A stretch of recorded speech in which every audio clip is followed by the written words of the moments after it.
안녕하세요. 맨정신TV 맨정신입니다. 신앙인들의 예배와 종교인들의 예배, 오늘 세 번째 시간입니다.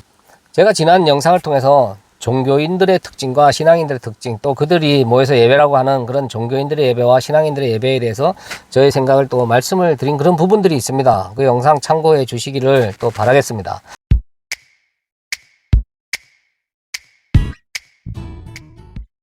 참고로 기독교는 이제 종교가 아니죠. 그리고 이제 또 하나의 특징이 이 종교에는요, 이제 교주가 있죠. 신은 있는데 눈에 보이질 않아. 그러니까 어떤 이제 절대자, 능력 있는 그런 존재를 눈에 보이는 앞에 세워놓고 그 존재를 전적으로 믿고 의지하고 따르는 그런 모습이 있는 게 사이비 이단 종교 집단의 모습입니다. 우리가 익히 알고 있는 뭐 이단 사이비 집단들, 그런 종교 집단들 모습을 보면 다 교주가 있잖아요. 자신들은 교주라고 안 하죠. 그냥 재림이 예수다, 구원자다, 하나님이다. 각자 나름대로 자기들이 하는 표현은 틀리지만 뭐 교주죠. 그 교주들이 또 가르치는, 교주가 전파하는 그 교리 중심으로 또 모이잖아요. 그러다 보니까 그 교주가 절대적인 그런 위치에 있어요. 막강한 권위를 가지고, 권세를 가지고 그 앞에 절대 복종하는 모습을 보이고 있습니다. 그리고 그 교주는 그 앞에 모여있는 무리들한테 어떤 일을 행하든 우리가 바깥에서 볼 때, 야, 저거 범죄 아니냐, 어떻게 저런 짓을 하고도 사람들한테 존경받고 대접받고 추앙받을 수가 있지?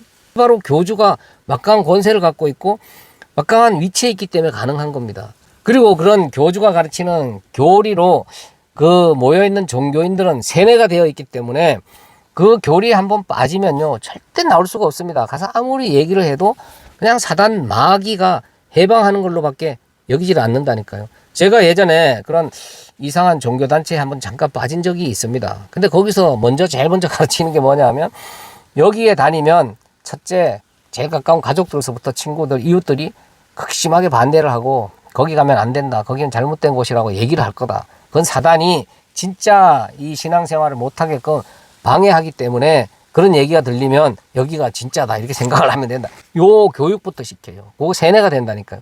아니나 달라요. 거기 다닌다고 하니까 주변에서 반대하죠. 그거 가면 절대 안 된다. 아, 진짠가 보다. 진짜 사단 마귀가 방해를 하네. 제가 다 경험을 했습니다. 그러다 보니까 그 교주는요, 절대적인 위치에서 이해도 안 되는, 해서도 안 되는 그런 일들까지 맘 놓고 버립니다. 근데 사람들은 거기에 당하면서 그 교주한테 절대적으로 복종하는 그런 모습을 보이죠. 그게 이단 사이비 집단의 특징입니다.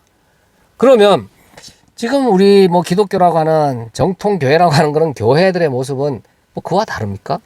뭐 다 그런 건 아니지만요, 너무도 많은 교회들이요, 요런 이단 사이비 집단들, 그런 종교 집단들 안에서 행해지는 그런 교주들의 모습과 똑같은 모습이 있어요.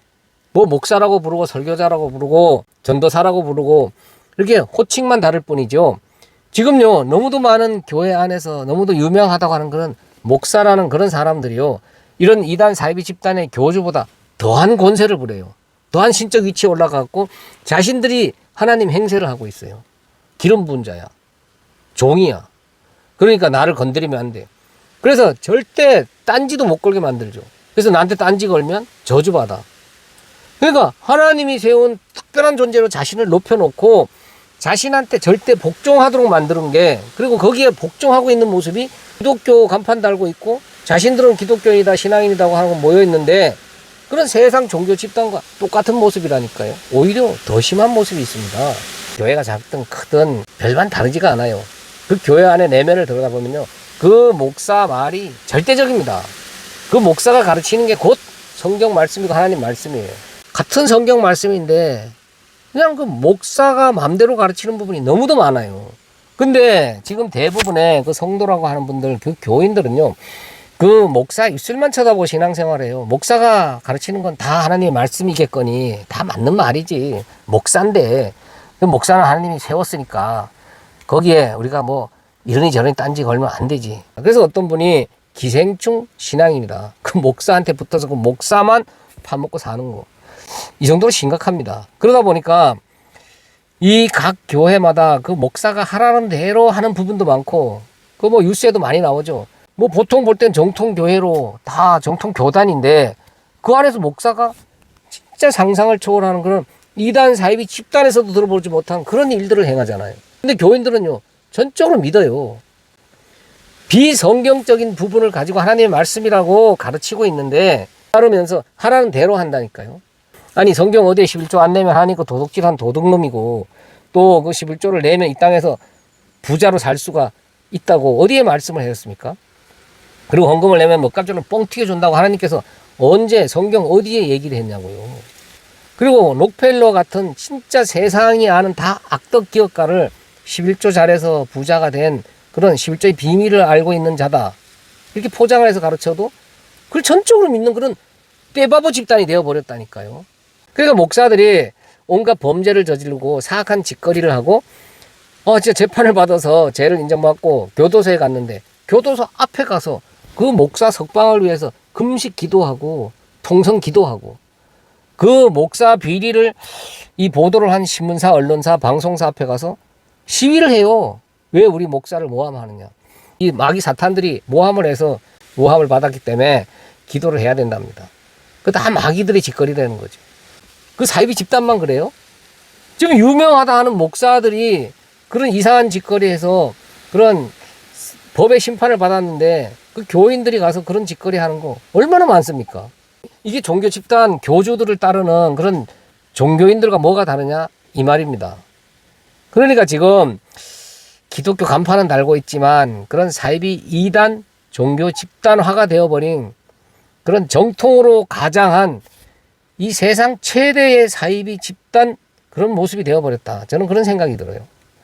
세상 사람들이 그냥 저건 정통교회인데 정통교단이라는데 그 안에서 행해지는 것을 보고 하나님 믿는 집단은 저런 곳이구나. 하나님 믿으면 저렇게 바보가 되는구나. 사람들이 이렇게 인식을 하는 그런 진짜 지경까지 왔다니까요. 그러니까 지금 뭐 하나님 말씀 전하면 안 먹힙니다. 그런 하나님 나 안 믿을래. 하나님 믿으면 저런 바보들이 되는데 저런 정신 빠진 진짜 문외한들이 되는데 난 안 믿을래. 근데 아까 말씀드린 것처럼요. 그 교주 교리의 세뇌가 되면 못 빠져나옵니다. 똑같아요. 각 교회에서 그 목사라고 하는 자들이 자기가 하나님이 세운 특별한 종이고 기름 부은 자고 말씀을 대언하는 대언자이기 때문에 자기가 하는 말이 곧 하나님의 말씀이다.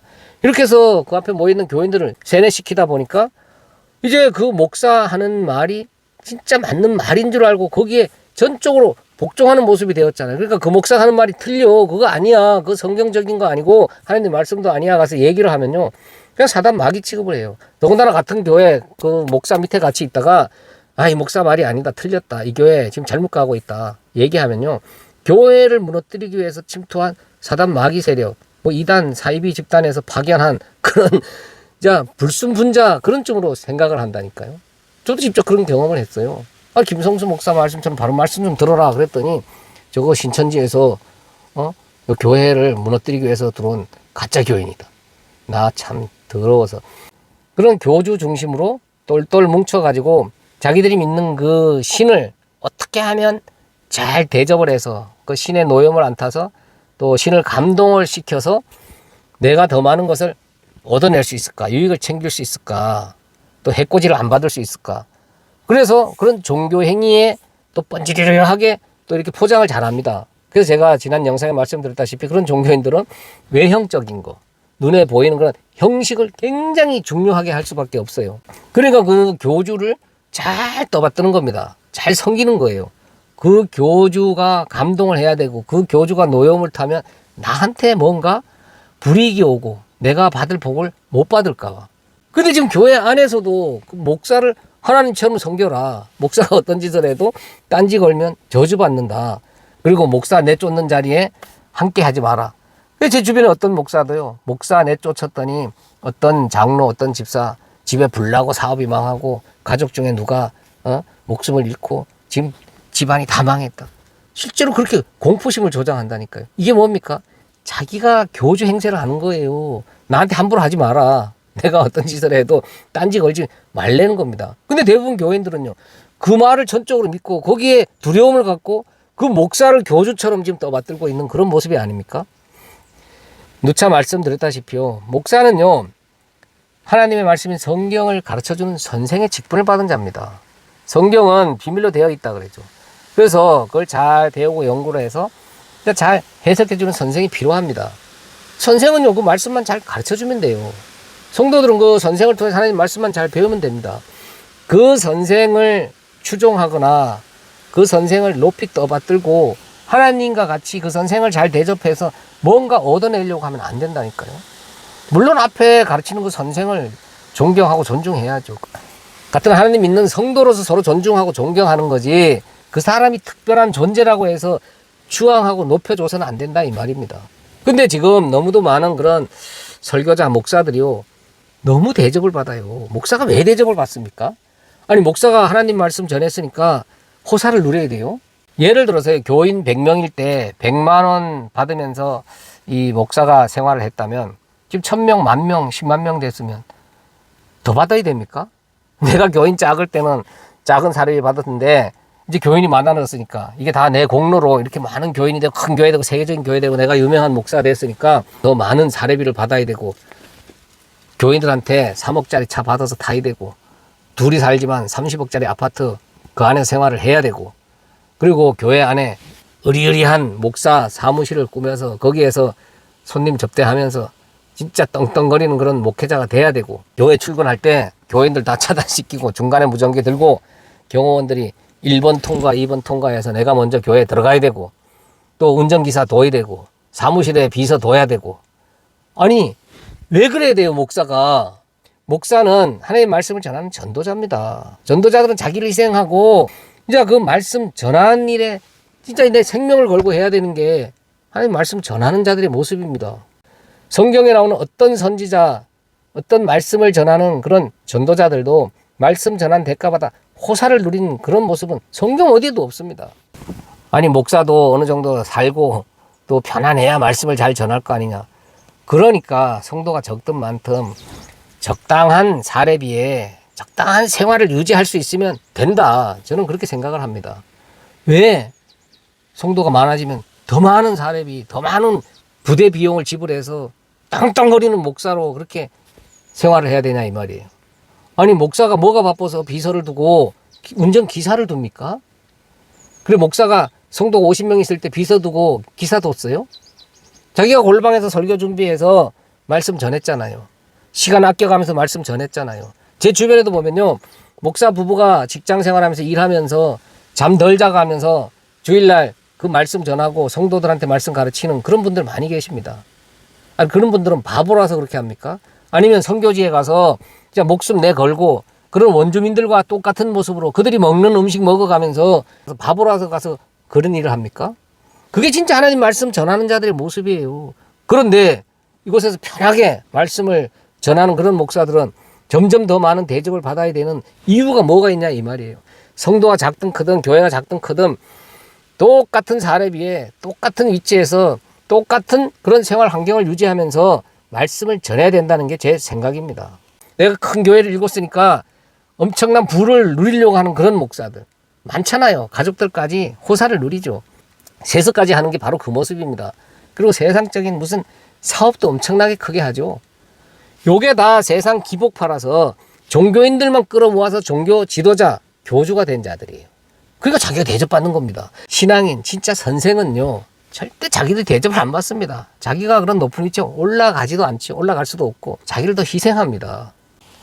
진짜 고민하고 진짜 분별해야 됩니다.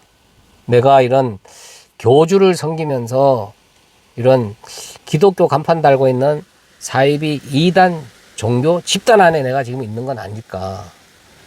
진짜 고민해 보시고 분별하셔야 삽니다. 진짜 바른 말씀 전하는 진짜 전도자, 진짜 바른 선생을 만나야 됩니다. 어떤 분은 아니 겉으로 뭐 그래 드러나는 모습을 갖고 그걸 가짜다 아니다 그렇게 뭐 판단할 수가 있느냐 이렇게 말씀하는 분들도 계셔요. 그러나 진짜 바른 말씀을 전하는 자들과 진짜 가짜 이 세상의 기복을 파는 그런 종교인들, 교주들의 모습은요, 겉으로 드러나게도 돼 있습니다.